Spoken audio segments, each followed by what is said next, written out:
ಅರ್ಚಕರು ಮತ್ತು ಜಮೀನು ಮಾಲೀಕರ ನಡುವಿನ ವೈಷಮ್ಯಕ್ಕೆ ದೇವರಿಗೆ ದಿಗ್ಬಂಧನ.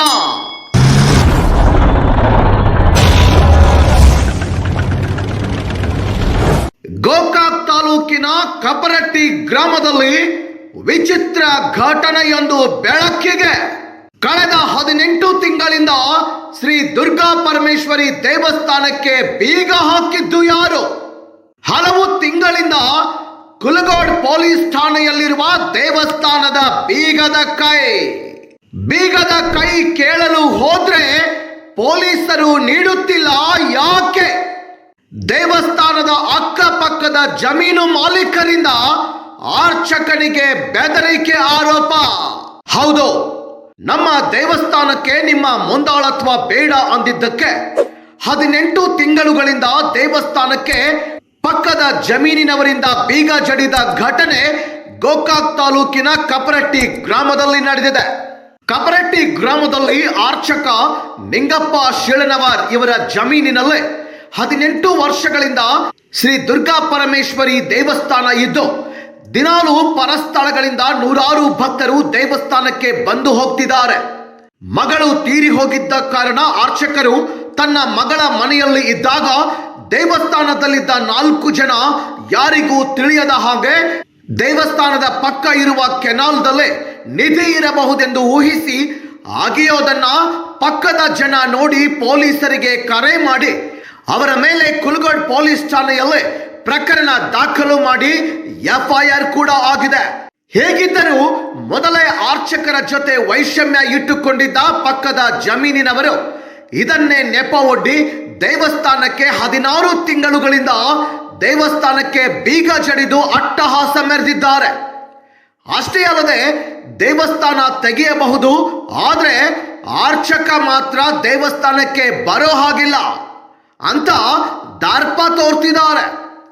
ಇದರಿಂದ ಅರ್ಚಕ ನಿಂಗಪ್ಪ ಶಿಳನವರ್ ತಮ್ಮ ಜೀವಕ್ಕೆ ಹೆದರಿ ದೇವಸ್ಥಾನಕ್ಕೆ ಹೋಗ್ತಾನೆ ಇಲ್ಲ. ಯಾಕಂದ್ರೇನ್ರಿ ಸರ, ನಮ್ಮ ಕಾರಿಗೆ ಆರಾಮಿದ್ರಿಕಿಲ್ರಿ, ಆರಾಮಿಲ್ಲ ಟೈಮ್ದಾಗ ಇದನ್ನ ಅಲ್ಲಿ ಬೈಲಂಗುಲ್ ತಾಲೂಕ ಮುತವಾಡದಾಗ ಕೊಟ್ಟೈತ್ರಿ ನಮ್ಮ ಮಕ್ಕನ್ರಿ.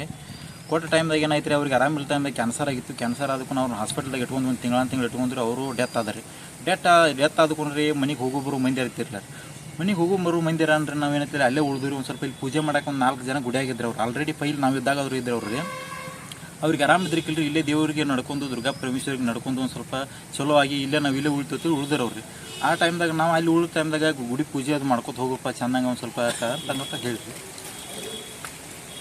ಗುಡಿಯದು ಪೂಜೆ ಅದು ಮಾಡ್ಕೊತೀರಪ್ಪ ಅಂತ ನಾವು ಹೇಳಿದ್ವು. ಅವ್ರು ಗುಡಿಯಾಗ ಪೂಜೆ ಮಾಡೋಕ್ಕಿದ್ದವ್ರ 4 ಜನ ಇದ್ರು. ಅವ್ರಿ 3 ಜನ ಇದ್ರಿ. 3 ಜನ ಇದ್ರು. 3 ಜನ ಏನು ಮಾಡಿರಿ ಅವರು, ನಾವು ಇಲ್ಲದ ಟೈಮ್ದಾಗ ಅಲ್ಲಿ ನಮ್ಮ ಮನ್ಯಾಗಿಂದ ಚಿಲ್ಕ ಮುರಿದು, ನಮ್ಮ ಮನಿದು ಆಲ್ರೆಡಿ ರೀ ಮನೆ ಚಿಲ್ಕ ಮುರಿದು ಅದರೊಳಗಿನ ಹಾರಿ ಪಿಕಾಸಿ ಏನೇನು ತೊಗೊಂಡು ಹೋಗಿ ಅದನ್ನ ನಮ್ಮ ಮನೆ ಬಾಜುಕ ಒಂದು ಹಳ್ಳ ಅದ ರೀ, ದೇವ್ರ ಗುಡಿ ಬಾಜು.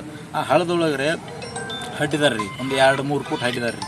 2-3 ಫೂಟ್ ಹಡ್ಡಿದಾರೆ. ಹಡ್ಡಿದಕ್ಕೂ ನಮ್ಮ ಪಕ್ಕದ ಮನೆಯವ್ರು ಏನು ಮಾಡ್ಯಾರ ರೀ, ಅವ್ರ ಹೊರಗಡೆ ಹೋದ ಟೈಮ್ದಾಗ ಅಲ್ಲೇ ನೋಡಿದವ್ರನ್ನೇ ನೋಡ್ರಿ ಯಾರ ಏನಂತ ಅವ್ರು ಎದ್ದು ಬಂದು ಹುಡುಕರಿ. ಇವರು ಅಲ್ಲೇ ಸಾಮಾನುಗಳು ಬಿಟ್ಟವ್ರನ್ನ ಇವ್ರು ಗುಡಿಯಾಗ ಬಂದು ಮಲ್ಕೊಂಡು ಬಿಟ್ಟಾರ. ನಾವು ಅಲ್ಲರುತ್ತೆ ನಮಗೆ ಫೋನ್ ಮಾಡಿದಾರೆ ಪಕ್ಕದ ಮನೆಯವ್ರು, ಏನಪ್ಪ ಮತ್ತೆ ಇಲ್ಲಿ ಹಿಂಗೆ ಹಡ್ಡಾಕತ್ತಾರ, ಹಳ್ದಾಗ ಬಂದ ಹಿಂಗೆ ತಂದ್ರೆ ಅವ್ರು ಹಡ್ಡಾಕತ್ತಾರ ಅಂದಕ್ಕೂ ನಾವೇನಂದ್ರಿ, ಇಲ್ರಿ ಸರ ಮತ್ತು ಅವ್ರ್ಯಾಕೆ ಹಾಡ್ತಾರೆ ರೀ ಅಂತ ನಾವು ಅಂದಕ್ಕೂ ಅವ್ರ ಕೈ ಫೋನ್ ಕೊಡ್ರಿ ಅಂದ. ನಾವು ಫೋನ್ ಕೊಡ್ರಿ ಅಂದಕ್ಕೂ ಫೋನ್ ಕೊಟ್ಟರು ನಾವೇನು ಹಡ್ಡಿಲ್ಲ, ಏನು ಮಾಡಿಲ್ಲ, ನಾವು ಹಾಕೊಂಡು ನನಗೇನು ಗೊತ್ತಿಲ್ಲ, ಆಕೆ ಅದಕ್ಕೆ ಇದಕ್ಕೆ ಏನು ಸಂಬಂಧ ಇಲ್ಲ ಅಂತಕ್ಕಂತ ಹೇಳಿ.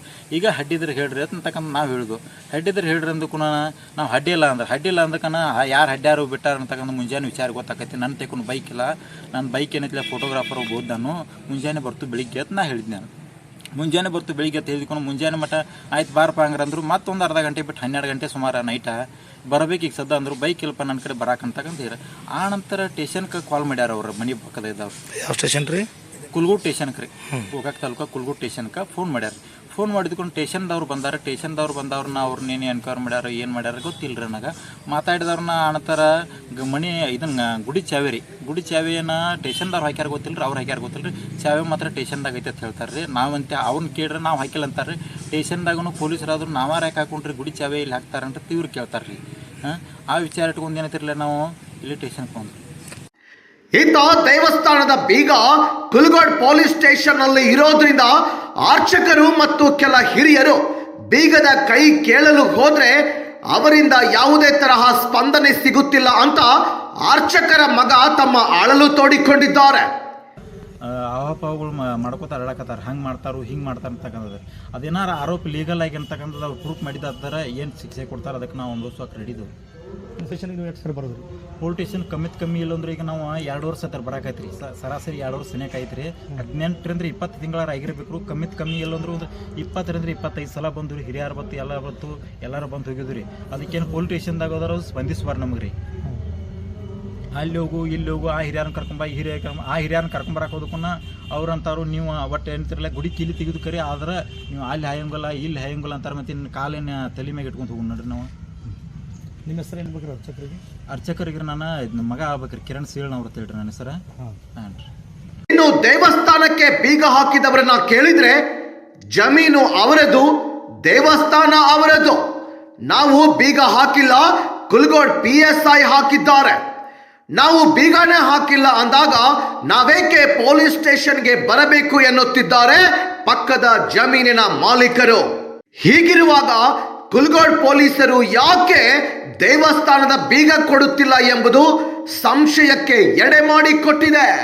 ಈ ಪ್ರಕರಣ ಮುಂದೆ ಯಾವ ಹಂತಕ್ಕೆ ಹೋಗುತ್ತದೆ, ಯಾವ ತಿರುವು ಪಡೆದುಕೊಳ್ಳುತ್ತದೆ ಎಂಬುದನ್ನು ಕಾಯ್ದು ನೋಡಬೇಕಿದೆ.